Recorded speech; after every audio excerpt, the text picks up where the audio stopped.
ভাইয়া ভালো আছেন আপনি? আসেন আপা, আসেন। কি খবর, কেমন আছেন? ভাইয়া আমার এই ড্রেসগুলো একটু বানিয়ে দেন না, সুন্দর করে ডিজাইন করে। এই ড্রেসটা মাপ নিয়ে এনেছেন? ভাইয়া এই ড্রেসটা না আপনি অন্যরকম ডিজাইন করে একটু ইউনিক টাইপের বানান। হ্যাঁ, ড্রেসটা আমার অনেক পছন্দের। ও, এই ড্রেসটা মাপ নিয়ে এনেছেন?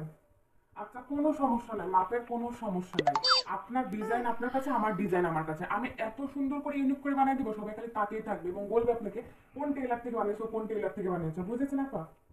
ভাইয়া আপনি বানান, আপনি আপনার ইচ্ছা মতন করে সুন্দর করে ডিজাইন করে বানান, আপনার হাতের কাজ অনেক ভালো। আরে কোনো সমস্যা নাই, কোনো সমস্যা নাই, আপনি খালি দেখবেন। তো ভাইয়া কবে দেবেন জামাটা? কবে? না, 2 দিন পরে এসে নিয়েন। কি 2 দিন পরে হয়ে যাবে? আচ্ছা ঠিক আছে ভাইয়া, আপনি আপনার মনের মাধুরী দিয়ে সুন্দর করে জামাটা করেন, ঠিক আছে? আমি 2 দিন পরে এসে সুন্দর করে জামাটা নিয়ে যাব। আপনি দরকার হলে 50 টাকা বেশি নেন, তাও সুন্দর করে জামাটা বানিয়ে দেন, হ্যাঁ?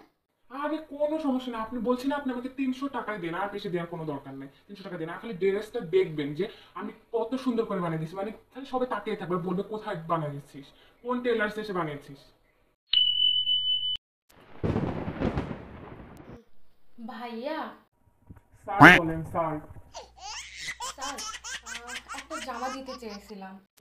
এখন কোনো জামা নিতে পারবো না, সময় নাই, হাতে অনেক কাজ, কোটি কোটি টাকার কাজ। এখন কোনো কাজ নিতে পারবো না। স্যার ঈদের দিন পড়তাম। ঠিক আছে, ঈদের 2 দিন পর নিয়েন। স্যার কত টাকা মজুরি দিতে হবে?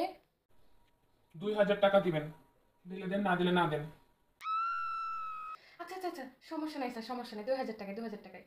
আপনি শুধু ঈদের পরে হলেও দেন, একটু সুন্দর করে বানিয়ে দেন, হ্যাঁ স্যার, সুন্দর করে বানিয়ে দেন। স্যার ভুল হলে আমাকে ক্ষমা করে দিন, ক্ষমা করে দিন। Oh my God!